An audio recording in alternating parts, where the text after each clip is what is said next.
Shalom Bapak Ibu yang dikasih Tuhan, apa kabar? Saya percaya kita semua baik-baik dalam pemeliharaan dan perlindungan Tuhan yang sempurna. Puji Tuhan, hari ini kita bisa beribadah bersama-sama untuk merayakan Hari Pencurahan Roh Kudus atau Hari Pentakosta.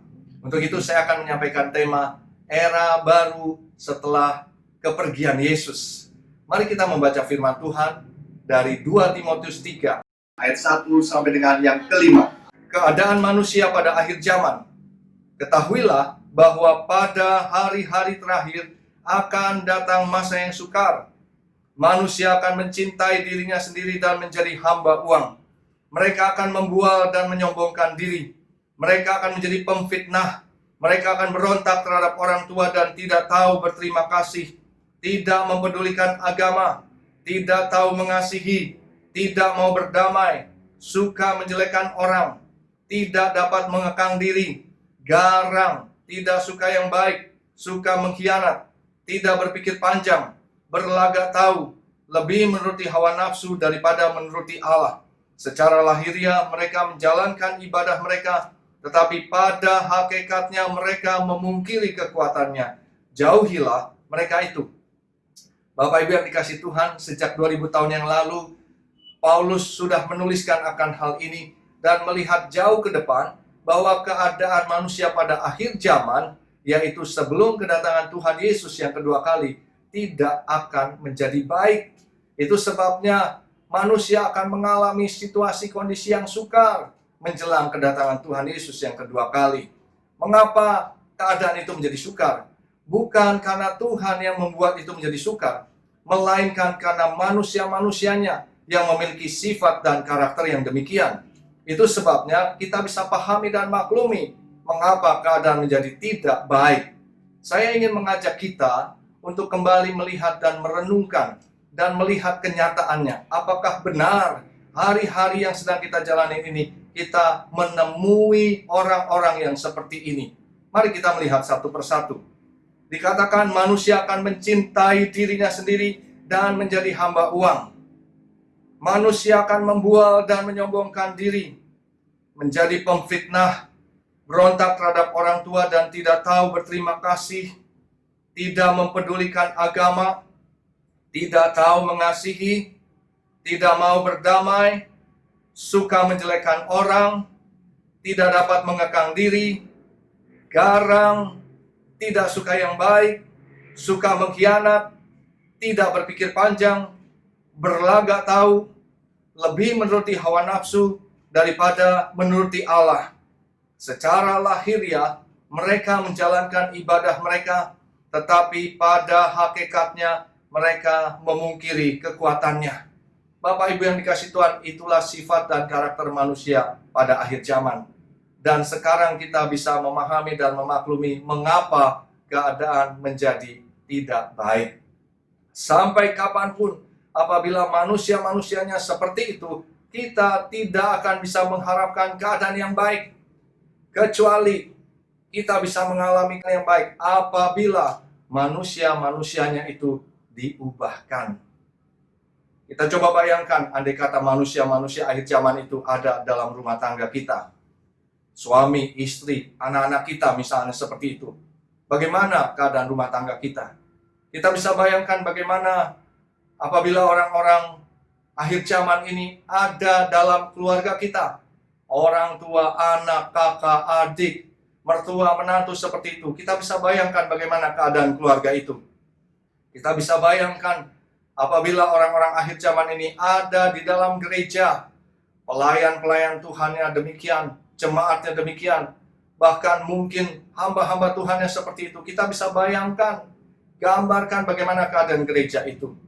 Kita bisa bayangkan bagaimana orang-orang akhir zaman ini ada dalam pekerjaan kita. Atasan kita, bawahan kita, rekan sekerja seperti itu. Kita bisa tergambar bagaimana keadaan pekerjaan kita. Kita bisa bayangkan bagaimana orang-orang akhir zaman ini ada di dalam usaha dan bisnis kita. Rekan bisnis kita, mitra bisnis kita, para pelanggan kita, bahkan supplier kita seperti itu. Kita bisa tergambar bagaimana keadaan bisnis kita. Coba kita bayangkan andai kata orang-orang akhir zaman ini ada di kota dan bangsa kita. bahkan ada di pemerintahan kita, ada di segala lini aspek kehidupan masyarakat kita. Kita bisa tergambar bagaimana keadaan kota dan bangsa kita. Itu sebabnya sekali lagi, selama manusia itu memiliki sifat dan karakter yang demikian, sampai kapanpun kita tidak akan pernah bisa mengalami keadaan yang baik. Apakah dengan demikian kita tidak memiliki harapan untuk kita bisa mengalami keadaan yang baik di depan ini? Secara manusia, ya. Tapi di mata Tuhan, atau bagi Tuhan, atau bersama-sama dengan Tuhan, hal itu tidak demikian. Hal itu sangat mungkin diubahkan oleh Tuhan, sehingga kita bisa melihat keadaan yang baik di depan kita ini. Kita akan melihat bagaimana Tuhan menunjukkan caranya.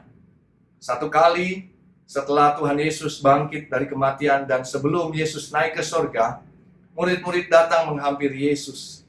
Dan di dalam Kisah Rasul 1 ayat yang ke-6, mereka bertanya kepada Tuhan Yesus demikian, Tuhan, maukah engkau pada masa ini memulihkan kerajaan bagi Israel? Dan saya percaya pada waktu itu murid-murid melihat Yesus yang telah bangkit yang luar biasa. Dan apabila Yesus menjadi raja pada saat itu di Israel, mereka membayangkan bahwa kerajaan Israel akan dipulihkan. Mereka membayangkan akan ada perubahan, akan ada perbaikan dalam segala aspek kehidupan mereka.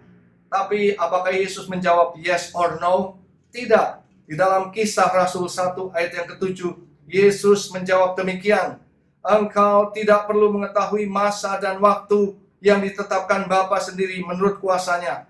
Bahkan di ayat 8, Yesus berkata, tetapi kamu akan menerima kuasa kalau Roh Kudus turun ke atas kamu, dan kamu akan menjadi saksiku di Yerusalem dan di seluruh Yudea dan Samaria sampai ke ujung bumi. Dari pernyataan Yesus dan jawaban Yesus ini, saya menangkap, saudara, bahwa Yesus tidak concern dengan permintaan murid-muridnya untuk memulihkan kerajaan bagi Israel. Mengapa? Karena Yesus mengerti bahwa itu bukan urusannya, tapi itu urusan Bapaknya. Yesus mengerti bahwa eranya di muka bumi ini sudah selesai dan harus digantikan dengan era Roh Kudus. Yesus juga mengerti bahwa kalau bukan Roh Kudus turun ke atas manusia, maka manusia tidak akan bisa diubahkan. Ketika murid-muridnya seolah-olah meminta Yesus menjadi raja di Israel dan memulihkan kerajaan Israel, saya mau katakan, sepertinya Yesus berkata demikian, meskipun aku menjadi raja di Israel, tidak menjamin bahwa akan terjadi pemulihan. Mengapa? Karena manusia telah diciptakan dengan kehendak bebas. Dan tidak mudah untuk mengatur manusia dengan kehendak bebas. Kita ingat saja bagaimana di Taman Eden, Adam dan Hawa diperintahkan oleh Tuhan dan diminta oleh Tuhan untuk tidak makan buah dari pohon pengetahuan yang baik dan jahat. Tetapi apa yang mereka lakukan? Mereka langgar. Mereka tidak peduli dengan perintah Tuhan yang sebetulnya untuk keuntungan mereka supaya mereka jangan mati. Tapi Tuhan diabaikan. Itulah manusia dengan kehendak bebas yang sudah diciptakan oleh Tuhan. Dan kita melihat di sini bagaimana kondisi manusia akhir zaman ini tidak mudah diatur, sehingga keadaan tidak akan menjadi lebih baik. Tapi Yesus concern dengan rencana Bapaknya setelah kenaikannya ke surga, yaitu Bapaknya akan mencurahkan Roh Kudus ke atas murid-muridnya. Karena Yesus tahu apabila Roh Kudus turun ke atas murid-muridnya, murid-muridnya akan menerima kuasa, murid-muridnya akan diubahkan, dan bahkan akan mengubahkan dunia ini menjadi baik. Itu sebabnya sebelum Tuhan Yesus naik ke surga, Tuhan Yesus berpesan dan melarang murid-muridnya untuk meninggalkan Yerusalem supaya mereka tinggal di situ. Untuk apa? Untuk menantikan janji Bapa yang demikian katanya. Telah kamu dengar daripadaku sebab Yohanes membaptis dengan air, tetapi tidak lama lagi kamu akan dibaptis dengan Roh Kudus. Bapak Ibu Saudara yang dikasihi Tuhan, setelah perintah ini disampaikan kepada murid-muridnya, Yesus kemudian naik ke surga. Dan murid-murid mentaati apa yang diperintahkan oleh Tuhan Yesus, tidak pergi meninggalkan Yerusalem, tapi mereka menantikan janji Bapa yang akan membaptis mereka dengan Roh Kudus. Apa yang mereka lakukan? Dikatakan mereka semua bertekun dengan sehati dalam doa bersama-sama menantikan janji Bapa tersebut. Dan mereka mulai berdoa, saudara, setelah kenaikan Tuhan Yesus ke surga itu. Hari pertama mereka berdoa, tidak terjadi apa-apa. Hari kedua, hari ketiga, hari keempat, hari kelima, mereka berdoa, tidak terjadi apa-apa. Mungkin ada di antara mereka yang bertanya, sampai kapan kita berdoa seperti ini? Tapi juga ada yang lain yang berkata, sampai kita menerima kuasa, sampai kita diubahkan dan menjadi saksinya di Yerusalem, Yudea, Samaria, sampai ke ujung bumi. Jadi mereka melanjutkan berdoa lagi hari ke-6, hari ke-7, hari ke-8, hari ke-9, belum terjadi apa-apa juga. Tapi pada hari yang ke-10, setelah kenaikan Tuhan Yesus ke surga, ketika mereka sedang berdoa, dikatakan tiba-tiba turunlah dari langit suatu bunyi seperti tiupan angin keras yang memenuhi seluruh rumah itu di mana mereka sedang duduk dan berdoa. Dan tampaklah pada mereka lidah-lidah seperti nyala api yang bertebaran dan hingga pada mereka masing-masing. Dikatakan, maka penuhlah mereka dengan Roh Kudus, lalu mereka berkata-kata dalam bahasa-bahasa yang lain, seperti yang diberikan oleh Roh itu kepada mereka untuk mengatakannya. Wah, ada lawatan Tuhan yang dahsyat, ada pencurahan Roh Kudus yang dahsyat yang dikerjakan oleh Tuhan di dalam Yerusalem pada waktu itu, di dalam diri murid-muridnya di Yerusalem. Inilah yang dinamakan dengan Pentakosta yang pertama, yaitu pencurahan Roh Kudus yang dahsyat, yang besar-besaran di Yerusalem pada waktu itu. Pentakosta yang pertama ini begitu dahsyat. Mengapa? Karena mengubahkan murid-murid Tuhan Yesus menjadi pribadi yang berani, yang berkobar-kobar, yang menyala-nyala untuk Tuhan, yang dipakai oleh Tuhan untuk pekerjaan-pekerjaan Tuhan dengan tanda-tanda dan mujizat yang ajaib, menjadi pribadi-pribadi yang sungguh-sungguh mengasihi Tuhan, yang melayani dan taat kepada Tuhan. Bukan hanya itu saja, Pentakosta yang pertama ini juga dahsyat karena mengubahkan cara hidup jemaat yang mula-mula. Mereka menjadi lebih suka membaca firman Tuhan. Mereka suka memberi. Mereka suka memuji dan menyembah Tuhan. Mereka suka bersekutu. Dan mereka suka memberitakan Injil. Bapak Ibu saudara yang dikasihi Tuhan, kita melihat hanya Tuhan yang sanggup mengubahkan manusia, yaitu dengan cara mencurahkan rohnya ke atas semua manusia. Hal ini sesuai dengan firman Tuhan yang terdapat di dalam kitab Yoel pasal yang kedua ayat 28 sampai dengan 32, dan juga dikutip oleh Petrus di Kisah Rasul 2 ayat 17 sampai 21 yang mengatakan demikian. Pada hari-hari terakhir, kata Tuhan, Aku akan mencurahkan rohku ke atas semua manusia.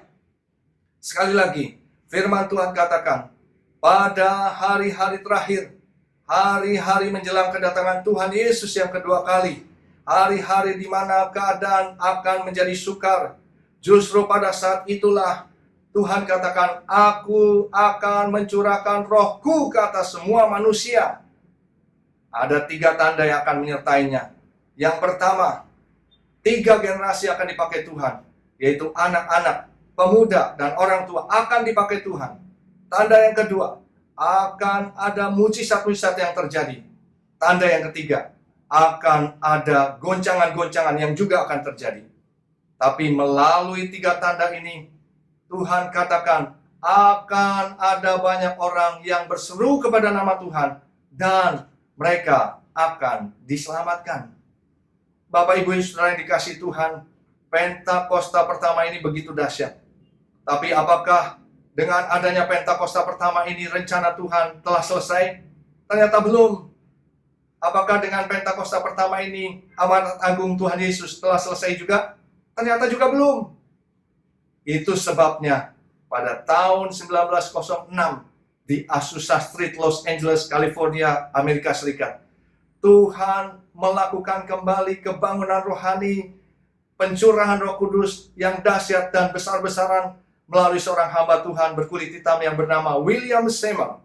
Dan pada waktu itu, sekelompok orang ini yang dipimpin William Seymour, mereka juga bertekun dengan sehati dalam doa bersama-sama, merindukan lawatan Tuhan dan pencurahan Roh Kudus yang besar-besaran.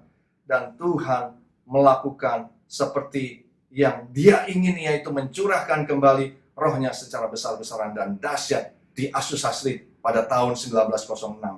Inilah yang dinamakan dengan Pentakosta yang kedua, yaitu pencurahan Roh Kudus yang dahsyat secara besar-besaran di Azusa Street tahun 1906. Bapak Ibu saudara yang dikasih Tuhan, Pentakosta yang kedua ini dahsyat sekali. Kenapa? Karena memberikan dampak bagi kekristenan di dunia saat ini. Dari Pentakosta yang kedua ini muncullah cikal bakal kegerakan yang kita kenal dengan kegerakan karismatik. Bahkan kekristenan di dunia ini 70% itu akibat atau dampak daripada Pentakosta kedua yang terjadi pada tahun 1906.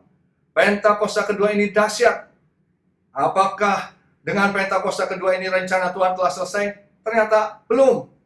Apakah dengan Pentakosta kedua ini amanat agung Tuhan Yesus juga telah selesai? Ternyata juga belum. Itu sebabnya hari-hari ini Tuhan sedang melakukan perkara-perkara yang besar juga melalui pencurahan Roh Kudus yang dinamakan dengan Pentakosta yang ketiga. Inilah era, inilah saatnya Pentakosta ketiga akan dinyatakan. Era baru setelah kepergian Tuhan Yesus. Apa yang akan terjadi dengan era Pentakosta yang ketiga ini? Kita akan melihat pencurahan Roh Kudus yang dahsyat di zaman ini melebihi yang terjadi di Azusa Street. Kita akan melihat penuaian jiwa yang terbesar dan terakhir sebelum Tuhan Yesus datang kembali. Kita akan melihat kebangkitan generasi Yeremia, yaitu anak-anak muda yang dipenuhi dengan Roh Kudus, yang cinta mati-matian dengan Tuhan Yesus, yang tidak kompromi dengan dosa, dan yang akan bergerak untuk memenangkan jiwa. Kita akan melihat satu kegerakan yang lahir dari Indonesia dan bergerak ke bangsa-bangsa. Gerakan ini dari timur ke barat dan akan kembali ke Yerusalem. Kita akan melihat kuasa yang akan dicurahkan untuk menyelesaikan amanat agung Tuhan Yesus. Dan setelah itu Tuhan Yesus akan datang kembali. Bapak Ibu yang dikasih Tuhan, pada kesempatan yang baik ini, di era Pentakosta yang ketiga, di era baru setelah kepergian Tuhan Yesus, dan juga bertepatan pada hari peringatan pencurahan Roh Kudus di loteng atas Yerusalem 2000 tahun yang lalu, dan juga mengingat akan pencurahan Roh Kudus pada tahun 1906 di Azusa Street. Hari ini kita merindukan untuk adanya lawatan Tuhan yang besar, yang dahsyat dalam hidup kita, dalam rumah tangga, dalam keluarga, dalam pekerjaan, dalam usaha kita, dalam pelayanan kita, bahkan di kota dan bangsa kita. Berapa banyak Bapak Ibu Saudara yang rindu sekali menerima, mengalami lawatan Tuhan dan melihat pencurahan Roh Kudus yang dahsyat di era Pentakosta yang ketiga ini. Yang mau boleh angkat tangannya, nyatakan kepada Tuhan. Mari kita akan berdoa. Urabasyandara labasyandara labasyakara. Okana makara basyandara labasyikara basyandara laba. Bapa di surga, terima kasih buat hari ini. Hari yang luar biasa di mana kami boleh mengingat kembali akan Pentakosta yang pertama, yaitu pencurahan Roh Kudus-Mu Tuhan di Yerusalem. Dan kami boleh mengingat akan Pentakosta kedua, pencurahan Roh Kudus-Mu di Azusa Street tahun 1906. Hari ini Tuhan, dalam era Pentakosta yang ketiga, kami merindukan lawatan dan pencurahan Roh Kudus yang dahsyat dan besar-besaran untuk setiap kami. Kami berdoa Tuhan, biarlah Engkau penuhi anak-anak-Mu dengan Roh-Mu Tuhan. Penuhi setiap pribadi dengan Roh-Mu Tuhan. Biar kami boleh mengalami lawatan seperti pada Pentakosta pertama dan Pentakosta yang kedua. Bahkan lebih besar daripada itu Tuhan. Kami rindu untuk mengalami lawatan Tuhan. Kami rindu untuk menerima pencurahan Roh Kudus ini. Karena itu Tuhan, kami buka hati kami buka hidup kami, diri kami, untuk Kau mencurahkan Roh-Mu atas setiap kami. Korabasyandara. Mari saudara kita berbahasa roh. Bagi yang sudah berbahasa roh, mari kita berbahasa roh. Korabasyandara, barabasyandara. Yang belum berbahasa roh, minta sama Tuhan supaya kita dipenuhi dan dibaptis dengan Roh Kudus. Urabasyanda ralabasyaka rabasyanda. Urabasyanda, minta sama Tuhan. Tuhan, curahkan Roh-Mu Tuhan. Curahkan Roh-Mu atas setiap kami Tuhan. Di dalam rumah tangga, keluarga, pekerjaan, usaha, pelayanan Tuhan. Bahkan dalam kota dan bangsa kami Tuhan. Curahkan Roh-Mu ya Tuhan. Curahkan Roh-Mu ya Tuhan. Kami rindu Tuhan. Kami rindu melihat perubahan yang terjadi atas kota dan bangsa kami, atas hidup kami. Iralabasyara, minta sama Tuhan saudara. Terima, minta sama Tuhan. Terima. Urabasyanda ralabasyaka ralabasyanda. Kami terima Tuhan, kami terima Tuhan, kami terima. Terima kasih Bapa. Kami percaya hidup kami diubahkan. Hidup kami tidak akan sama lagi dengan waktu-waktu sebelumnya. Karena Roh Kudus memenuhi kami dan Roh Kudus mengubahkan kami. Terima kasih Bapa. Terpujilah nama-Mu dalam nama Tuhan Yesus. Haleluya. Amin. Mari kita naikkan pujian ini bersama-sama dengan sukacita. Tuhan curahkan Roh-Mu atas manusia di bumi. Biar anak-anak-Mu menyampaikan nubuatan, mimpi dan penglihatan, nyatakan isi hati-Mu.